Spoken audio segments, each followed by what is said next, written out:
बिस्मिल्लाहिर्रहमानिर्रहीम। Welcome to कुन recipes. आज मैं लाई हूँ आपके लिए बहुत ही मज़ेदार सा मसालेदार आलू कीमा बनाने का एक नया तरीका। इसमें हम डालेंगे एक ख़ास किस्म का मसाला जो इसके फ्लेवर और इसके टेस्ट को बहुत ज़बरदस्त कर देगा। यकीन करें बहुत शानदार और बहुत मज़ेदार बनता है। अगर आप इस तरीके को फॉलो करके आलू कीमा बनाएंगे ना तो मैं गारंटी से कहती हूँ जो भी खाएगा ना प्लेटें चाट जाएगा और आपकी तारीफ़ किए बगैर नहीं रह पाएगा। ये ख़ास मसाला हम डालेंगे ख़ास टाइम पर, तो वीडियो को एंड तक देखिएगा। नए हुए तो चैनल को सब्सक्राइब करके बेल नोटिफिकेशन को ऑन करना मत भूलिएगा। तो रेसिपी स्टार्ट करते हैं। बिस्मिल्लाहिर्रहमानिर्रहीम। सबसे पहले यहाँ पर लेंगे 1 टेबलस्पून साबुत धनिया, 1 टेबलस्पून सौंफ लेंगे, 1 टेबलस्पून कसूरी मेथी लेंगे और इसके अंदर हम डालेंगे तकरीबन 4 से 5 ये गोल वाली लाल मिर्च है और उसके बाद इसके अंदर डालेंगे 1 बादियान का फूल। ठीक है, एक ही डालना है, इससे ज़्यादा नहीं डालना। अब हमने इन 5 चीज़ों को ड्राई रोस्ट करना है और ड्राई रोस्ट उस वक्त तक करना है जब तक इनका कलर जो है ना इस तरह से गोल्डन नहीं हो जाता। और फ्लेम जो है ना फ्लेम आपने लो ही रखनी है, तेज़ फ्लेम पे बिल्कुल नहीं करना है वरना ये जल जाएगा और जलने से जो टेस्ट है ना मसाले का वो बिल्कुल ख़राब हो जाएगा। जो दम वाली फ्लेम होती है ना उससे थोड़ी सी हाई रख के फिर आपने इसको रोस्ट करना है और यहाँ पर इसको चेक कर लेना है। इसमें क्रंच जब आ जाए ना मिर्च में तो इसका मतलब है कि तमाम चीज़ें जो है ना अच्छी तरह से रोस्ट हो चुकी हैं। अब इनको पीसने के लिए सबसे पहले अच्छी तरह से ठंडा कर लेना है।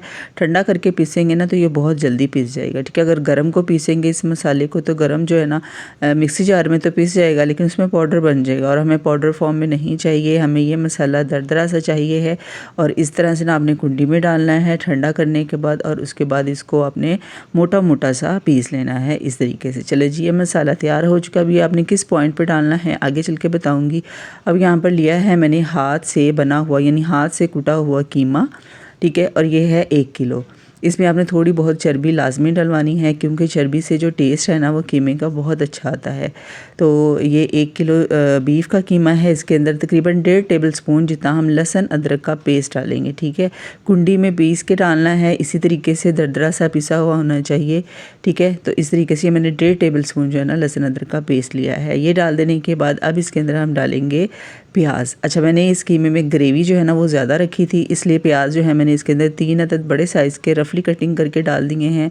अगर आपने कम डालने हैं तो क्वांटिटी कम भी कर सकते हैं। ज़्यादा प्याज डालने से ग्रेवी जो है ना वो ज़्यादा बनती है और कीमे में टेस्ट और फ्लेवर जो है ना बहुत अच्छा आता है। उसके बाद 1/2 टेबलस्पून नमक डालेंगे एज़ टू टेस्ट जितना आपको पसंद है। 1.5 गिलास पानी का डालेंगे तो इसे पे ढक्कन लगा देंगे। अगर आप कुकर में पकाना चाहते हैं तो 1.5 गिलास पानी का डालना है और अगर आप कुकर के बगैर पकाना चाहते हैं तो तकरीबन 3 गिलास पानी के डाल के ना आपने ढक्कन लगा देना है। तो मैंने ज़रा जल्दी बनाना था इसलिए मैंने इसके अंदर 1.5 गिलास पानी का डाला है। ढक्कन लगा देंगे और जब विसल स्टार्ट हो जाए ना उसके बाद आपने 8 मिनट टाइम जो है नोट कर लेना है। उसके बाद फ्लेम बंद करके स्टीम निकलने देनी है। उसके बाद ढक्कन उठा देना है क्योंकि ये कीमा जो है ना छोटे छोटे पीसीज में होता है तो बहुत जल्दी अच्छे तरीके से गल जाता है। अब इस पॉइंट पे इसके अंदर कुछ मसाले डालेंगे जिसके अंदर 1 टेबलस्पून मैंने कुटी हुई लाल मिर्च डाली है, 1 टेबलस्पून पिसा हुआ धनिया पाउडर, 1/2 टेबलस्पून लाल मिर्च पाउडर, 1 टीस्पून भर के हल्दी पाउडर डालेंगे। नमक हमने पहले डाल दिया है, बस सिर्फ यही मसाले इस पॉइंट पर डालने हैं। 2 मिनट पकाने के बाद इसके अंदर डाल देंगे टमाटर। और टमाटर जो है ना यहाँ पर मैंने तकरीबन 3 अदद बड़े साइज़ के टमाटर लिए थे। इनको अच्छी तरह से मिक्स कर देंगे, ढक्कन लगा देंगे, इनको नरम होने तक ना पकने देंगे। तकरीबन 5 मिनट लगेंगे। 5 मिनटों में ना अच्छी तरह से ये सॉफ्ट हो जाएंगे। उसके बाद इसके अंदर हरी मिर्च डालेंगे जिसको मैंने कुंडी में पीस लिया था। ठीक है, काट के डालना चाहते हैं तो काट के भी डाल सकते हैं। और साथ ही इसके अंदर घी डालेंगे तकरीबन 1 कप के बराबर। ऑयल डालना है तो आप ऑयल भी डाल सकते हैं। घी डालने के बाद ना फ्लेम तेज़ करके इसको आपने ज़रा भून लेना है ताकि पानी जो है ना वो थोड़ा सा खुश्क हो जाए। ठीक है, तकरीबन 5 से 6 मिनट लगेंगे। उसके बाद इसके अंदर डालेंगे दही। दही मैंने तकरीबन 1 कप डाला है। तो दही डालने के बाद जो है ना ये मज़ीद पानी छोड़ेगी। तो जब दही डालनी है ना तो तब आपने फ्लेम थोड़ी सी लो ही रखनी है। पहले अच्छे से मिक्स कर लेना है दही को कीमे में। उसके बाद फिर इसकी तेज़ फ्लेम करके भुनाई लगा लेनी है। तो यहाँ पर ये देखें घी जो है तकरीबन निकल आया है। अब इस पॉइंट पे इसके अंदर डालेंगे 1.5 टेबलस्पून वो जो हमने मसाला पीसा था ना वो डालना है इसी पॉइंट पे। और साथ ही इसके अंदर डाल देंगे आलू। तो ये 1 किलो कीमा था, तकरीबन 1 किलो से 1 तो ऊपर है ये आलू। क्योंकि आलू जो है ना वो बच्चे बड़े शौक़ से खाते हैं, तो इसलिए मैंने आलू इसमें थोड़े से ज़्यादा डाल दिए थे। तो आलूओं की जो कटिंग है ना वो भी आप देख लें, बहुत मोटी नहीं होनी चाहिए, ना ही बहुत पतली होनी चाहिए। आलू डालने के बाद इसको थोड़ा सा भून लेंगे 1 से 1.5 मिनट तक, और उसके बाद इसके अंदर तक जितनी आपने ग्रेवी कीमे के अंदर रखनी है ना उस हिसाब से आपने इसके अंदर पानी डाल लेना है। तो बस मैंने तकरीबन 1 कप के बराबर इसके अंदर पानी डाला है, इसको अच्छे से मिक्स कर लिया है। दोबारा से इसके ऊपर ना ढक्कन लगा देंगे, ठीक है। और उसके बाद इसे आपने 5 मिनट के लिए दम वाली फ्लेम पे पकने देना है। आलू जो हैं बहुत जल्दी गल जाते हैं।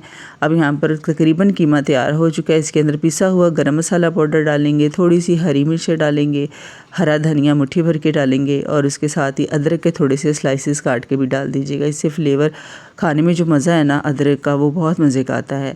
तो यहाँ पर अब तमाम चीज़ों को मिक्स कर लेंगे। उसके बाद 2 मिनट के लिए सिर्फ ढक्कन लगा देना है और फ्लेम बंद कर देनी है, ताकि तमाम चीज़ों का जो असर है ना वो कीमे भी आ जाए। तो ये मज़ेदार सा ख़ास मसाले में बना हुआ आलू कीमा आपको कैसा लगा है मुझे ज़रूर फ़ीडबैक दीजिएगा। इंशाल्लाह आपको ये रेसिपी ज़रूर पसंद आएगी, लाज़मी ट्राई कीजिएगा। सहरी के लिए तो ये बहुत ही ज़बरदस्त है, लाज़मी बनाइएगा, और अच्छी लगे तो सबके साथ शेयर ज़रूर कीजिएगा। इंशाल्लाह ऐसी ही मज़े की रेसिपीज़ मैं आपके साथ शेयर करती रहूँगी। तो मिलते हैं एक और मज़ेदार सी वीडियो में। अपना बहुत सारा ख्याल रखिएगा, दुआ में याद रखिएगा। अल्लाह हाफ़िज़, फ़ी अमान अल्लाह।